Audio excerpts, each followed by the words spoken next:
નમસ્કાર દોસ્તો, આજે એક નવો વિષય અને બહુ ખૂબ જ જરૂરી વિષય છે અને તમારી કોમેન્ટ પણ હતી મને, એટલે એમ થયું કે ચાલો આપણે તાળી શાયરી વિશે થોડીક વાત કરીએ.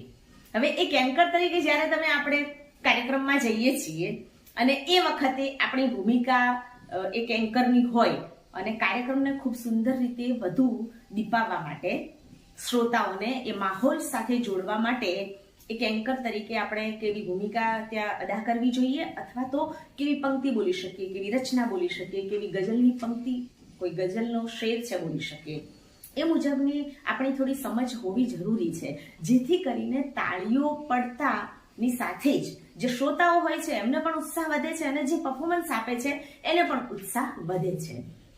હવે જે ઇવેન્ટ હોય કે કોઈ કાર્યક્રમ હોય, સાંસ્કૃતિક કાર્યક્રમ હોય અથવા તો કોઈ મોટી ઇવેન્ટ હોય જેમાં અલગ અલગ પરફોર્મન્સ રજૂ થવાના હોય, ત્યારે એક એન્કર તરીકે આપણે જઈએ ત્યારે ખાસ વાત એ યાદ રાખવાની છે કે કોઈ પરફોર્મન્સ રજૂ થાય છે, કોઈ કૃતિ પ્લેટફોર્મ પર રજૂ થાય છે અને જો એ કૃતિ દમદાર હશે, એમાં જોર હશે, તો ઓટોમેટિકલી શ્રોતાઓની તાળીઓમાં જોર આવશે, ઉત્સાહ વધશે. પણ અહીંયા વાત એમ છે કે એક એન્કર તરીકે જ્યારે આપણે કોઈ કૃતિને સ્ટેજ ઉપર પરફોર્મન્સ આપવા માટે ઇન્વાઇટ કરી રહ્યા હોઈએ ત્યારે આપણે શું બોલીએ? તો જે કૃતિ રજૂ કરવાનું છે એનામાં એક ઉત્સાહ વધે, એને એક જબરજસ્ત પ્રોત્સાહન મળે અને જે કૃતિ એ રજૂ કરવાના છે એ કૃતિ એનાથી પણ વધારે સુંદર રીતે ત્યાં રજૂ થાય એ માટેનો પ્રયાસ આપણે કરી શકીએ તો એક એન્કર આપણે સાચા છીએ એ ત્યાં આપણે છતું કરી શકીએ. જ્યારે કોઈ કૃતિ રજૂ થવા આવી રહી હોય પ્લેટફોર્મ ઉપર અને એ વખતે જો તાળીઓના ગડગડાટની સાથે આપણે એને ઇન્વાઇટ કરીશું ને સ્ટેજ ઉપર, તો ચોક્કસ એ તાળીઓના ગડગડાટ રૂપી રહેલો પ્રોત્સાહન એક કૃતિને વધુ સુંદર બનાવી અને એ કાર્યક્રમના માહોલને ચાર ચાંદ લગાવશે. હવે દોસ્તો, આપણે જ્યારે જોઈએ છે કે ક્રિકેટ છે, તો ક્રિકેટ રમવા માટે જેમ ગ્રાઉન્ડની જરૂર છે, કેવી રીતે યાદ રાખવાની પંક્તિ એ પણ બહુ જરૂરી છે મિત્રો. કે કોઈ પણ ક્રિકેટનું મેદાન છે અને ત્યાં રમવું છે તો मैदान जरूरी है ना, क्रिकेट के लिए ग्राउंड का जरूरी होता है. वैसे ही किसी कार्यक्रम को सजाने के लिए तालियों का होना बहुत जरूरी है. કોઈ પણ કાર્યક્રમ તાળીઓ વગર અધૂરો રહે છે મિત્રો. જો કે આપણે તાળીઓ ઓટોમેટિકલી પડતી હોય છે, પણ ઘણીવાર એવા કાર્યક્રમો જોયા છે કે જે તાળીઓ પડાવી હોય ને તો એક એન્કરને આંખે પાણી આવી જાય, પરસેવો વળી જાય, તોય તાળી ના પડે, એવા કાર્યક્રમો થાય છે. અને એટલે જેમણે આ કોમેન્ટ કરી હતી ને મને કે તાળી શાયરી વિશે બેન આપણે કેવી રીતે ત્યાં રજૂ કરી શકીએ, તો ખરેખર એમનો પ્રશ્ન બહુ જ અગત્યનો છે અને તમે બધા જે વિડીયો જોઈ રહ્યા છો ને એમને પણ આ બહુ અગત્યનો છે. તમે પણ જ્યારે એક એન્કર છો શ્રેષ્ઠ એટલે જ આ વિડીયો જોઈ રહ્યા છો અને જ્યારે તમે કાર્યક્રમમાં જતા હશો ત્યારે એમ થતું હશે કે ભાઈ હવે તાળીઓ પડાવી છે, ત્યારે આપણે થોડાક પ્રશ્નો મનમાં થાય કે કેવી રીતે પડાવશું. પણ આજે આપણે આ વિડીયોના માધ્યમથી મળી રહ્યા છે ને ત્યારે એક પંક્તિ કેવી રીતે યાદ રાખવી એ પણ આપણે અહીંયા જરૂરી રાખીશું અને સમજીશું. અહીંયા जो कि क्रिकेट के लिए ग्राउंड का जरूरी होता है, वैसे ही कार्यक्रम को सजाने के लिए तालियों का जरूरी होता है. इसी એ જ રીતે આપણે બીજું પણ વાક્ય બોલી શકીએ. इसी तरह यहाँ परफॉर्मेंस का दौर जारी है, जो परफॉर्मेंस कर रहे हैं उसके उत्साह के लिए तालियों का होना भी बहुत जरूरी है. इसी तरह हम बोल भी सकते हैं किसी पंक्ति की ओर से और कोई गजल का शेर भी हम वहां पेश कर सकते हैं. ચાલો તો હવે બીજી આગળની પંક્તિઓ આપણે જોઈએ અને કેવી રીતે તાળીઓ આપણા શ્રોતાઓને પડાવી શકીએ છીએ, કાર્યક્રમને વધુ નક્કર, વધુ સુંદર બનાવી શકીએ છીએ. એક બીજી શાયરી અહીંયા જોઈએ. કલ હો તો આજ જૈસા, કલ હો તો આજ જૈસા, महल हो तो ताज जैसा, और फूल हो तो गुलाब जैसा, और कद्रदान हो तो आप जैसा. આ પ્રમાણેની પણ આપણે ત્યાં એક રચના બોલીએ તો કદ્રદાન યાની કે શ્રોતાઓને એવું લાગે કે અમારું મહત્વ છે. અહીંયા એક એન્કર તરીકે આપણે એમને ઉપસાવી રહ્યા છીએ ને એક એન્કર તરીકે દરેક શ્રોતાઓને આપણે ખૂબ મહત્વ આપી રહ્યા છીએ, ત્યાં શ્રોતાઓને અનુભવાય છે. આ પંક્તિ યાદ રાખવાની એક ટ્રીક હંમેશા પંક્તિ છે ને ક્યારેય જોઈ જોઈને નહીં બોલવાની. હા, કોઈ દિવસ જરૂર પડી છે ને આપણને મોઢે યાદ નથી અને કાર્યક્રમને અનુરૂપ આપણે વાંચીને બોલવી શકે એમ છે તો બોલીએ તો ચાલે, પણ જ્યાં સુધી એક એન્કર તરીકે તમે પંક્તિઓ મોઢે બોલશો ને અને મોઢે બોલીને જે કાર્યક્રમને ઉપસાવવા પ્રયત્ન કરશો ને એના જેવી ઇફેક્ટ જોઈને બોલવામાં નહીં જ આવે.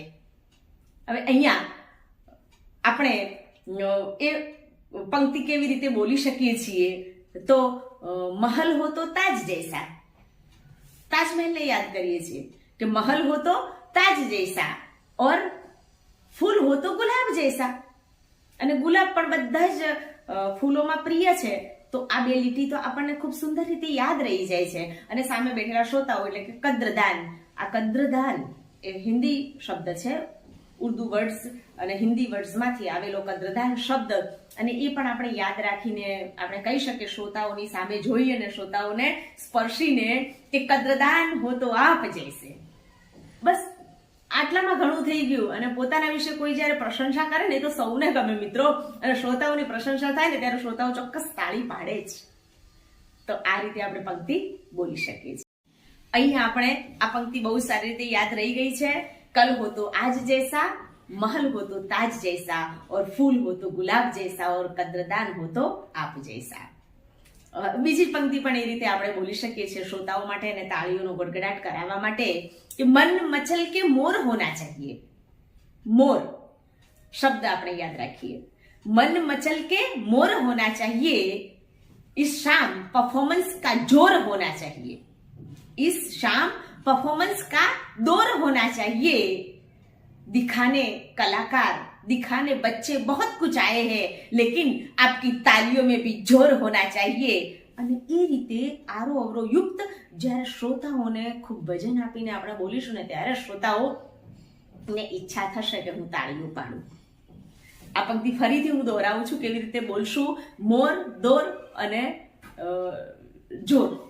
તાલીઓ में जोर, मन मचल के मोर होना चाहिए और इस शाम परफॉर्मेंस का दौर होना चाहिए. तो આ ફરીથી આપણે બોલીએ છીએ. मन मचल के मोर होना चाहिए, इस शाम परफॉर्मेंस का दौर होना चाहिए, दिखाने बच्चे बहुत कुछ आए हैं लेकिन आपकी तालियों में भी जोर होना चाहिए. અને આ રીતે આપણે બોલશું ત્યારે જોરદાર તાળી પડશે મિત્રો. અને જે કોઈ પરફોર્મન્સ કરનારા વ્યક્તિઓ છે, કલાકારો છે, એમને ખૂબ બહોળા પ્રમાણમાં પ્રોત્સાહન રૂપે એમને અહીંયાથી એક શક્તિ પ્રદાન થશે. સૌથી બેસ્ટ કામ હું એક એન્કર તરીકેનું ગણું છું, કારણ કે મેં ઘણા બધા પ્રોગ્રામ કર્યા છે મિત્રો અને જાઉં પણ છું અત્યારે. પણ મને એમ થાય કે એક એન્કર તરીકે મારું શું કામ, ખાલી સારું બોલવું ના. જે લોકો બહુ મહેનત કરે છે, જે લોકો બહુ આયોજન કરે છે નક્કરપૂર્વક, પૈસા ખર્ચે છે અને પછી આ માહોલ બનાવે છે. કેમ કે નાના નાના બાળકોમાં જે શક્તિઓ છે એને પ્રોત્સાહન મળે, અથવા તો નાના નાના બાળકોમાં જે શક્તિઓ છે એને પ્લેટફોર્મ મળે. હવે એક એન્કર તરીકે જ્યારે આપણે જઈએ ને ત્યારે આ કાર્યક્રમને જે મહેનત છે ને એને 4 ચાંદ લગાવવાનું કામ એક એન્કરનું હોય છે. તો જેવી જેવી ભૂમિકા, જેવું કાર્યક્રમનું હાર્દ અને જેવું જેવું પરફોર્મન્સ, એના ઉપર આપણે તાળીઓ પડાવવાની હોય તો તાળીઓ પડાવવાની છે. કોઈ બીજી રીતે પણ તમારે કાર્યક્રમને દીપાવવાનો હોય તો એ રીતે પણ આપણે દીપાવી શકીએ છીએ. દોસ્તો, એક એન્કર તરીકે આપણે ખૂબ સરસ કામ કરી રહ્યા છીએ ત્યારે એ પંક્તિ તમને અને શ્રોતાઓને દરેક જણને લાગુ પડે છે જે ખૂબ મહેનત કરીને આગળ વધે છે. અને એટલે કહેવાય છે કે જો પાણી સે નહાતે હૈ વો લિબાસ બદલતે હૈ, જો પાણી સે નહાતે હૈ વો લિબાસ બદલતે હૈ, મગર જો પસીને સે નહાતે હૈ વો ઇતિહાસ બદલતે હૈ. એટલે જ મિત્રો એક એન્કર તરીકે યાદગાર બનવું હોય ને તો અંતરના ભાવથી એ કાર્યક્રમમાં જોડાવાનું છે. જેમણે આયોજન કરેલું છે એમાં આપણે પરસેવો રેડી દેવાનો છે અને તો જ એ કાર્યક્રમનો ઇતિહાસ બદલાશે મિત્રો. એટલે જ ફરીથી એ પંક્તિ દોહરાવું છું. જો પાણી સે નહાતે હૈ વો લિબાસ બદલતે હૈ, પર જો પસીને સે નહાતે હૈ વો ઇતિહાસ બદલતે હૈ. બસ આપણે કોઈ ઇતિહાસ નથી બદલવો, પણ જે કાર્યક્રમ થઈ રહ્યો છે ને એને ઇતિહાસમાં હંમેશ માટે ચિરંજીવી બનાવી શકીએ ને એ માટે સંપૂર્ણ પ્રયાસ આપણે એક એન્કર તરીકે કરીએ અને તાળીઓ ના ગડગડાટની સાથે કાર્યક્રમને સફળ બનાવીએ. મિત્રો, જ્યારે કોઈ શાયરી પંક્તિ આપણને ન સૂજે ન આવડતી હોય અથવા તો આપણી પાસે કોઈ નોટ્સ ન હોય એ વખતે આપણને કોઈ પંક્તિ યાદ ન આવતી હોય ત્યારે પણ આપણે બોલી શકીએ છીએ કે આજે જે કલાકારે ખૂબ સુંદર કૃતિ રજૂ કરી છે અને ખૂબ સુંદર પરફોર્મન્સ અહીંયા આપ્યું છે, ખરેખર એમને ખૂબ ખૂબ અભિનંદન આપીએ છીએ. આટલી નાની ઉંમરમાં આટલું અદ્ભુત કૌશલ્ય આજના કાર્યક્રમમાં લાવ્યું છે અને એમના માટે આપણે જબરજસ્ત ક્લેપિંગ દ્વારા એમને નવાજીશું, એમની કલાને આપણે અભિનંદન આપીશું. પંક્તિ ન હોય ને તો પણ જો એક એન્કરના હૃદયમાં ઉર્મી હશે ને, એક એન્કરના હૃદયમાં જો કાર્યક્રમને દીપાવવાની તાકાત હશે, એક એન્કરમાં કાર્યક્રમને સફળ બનાવવાની એક શ્રેષ્ઠ ભાવના હશે, તો ઓટોમેટિક જ એ હૃદયની લાગણીઓ હોઠ ઉપર આવ્યા વગર રહેશે નહીં. અને આરો અવરો યુક્ત જ્યારે તમે તમારી વાણીને ત્યાં પ્રેઝન્ટ કરો છો એ વખતે વાણીના આરો અવરો અને શબ્દોના સ્પર્શ થકી ઓટોમેટિક જ શ્રોતાઓ તાળીઓ સાથે જોડાશે જ. પણ જરૂરી છે ત્યાં એક સાચા એન્કર બનવું. શ્રેષ્ઠ એન્કર તો બની જ જવાય ત્યારે કે જ્યારે આપણે સાચા એન્કર બની શકીએ. ચાલો તો મિત્રો, આજે આટલું જ. અને વિશેષમાં કંઈ બીજું વિષય ઉપર તમને જાણકારી જોઈતી હોય તો મને ચોક્કસ અવશ્ય કોમેન્ટમાં લખશો.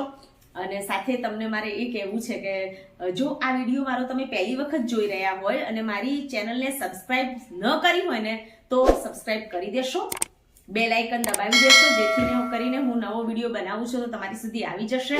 અને વિડીયો ગમે તો લાઈક ચોક્કસ કરશો, સાથે તમારા મિત્રોને પણ પહોંચાડશો. અને કોમેન્ટમાં કંઈ એવું જરૂરી લાગે છે તો મને ચોક્કસ લખશો.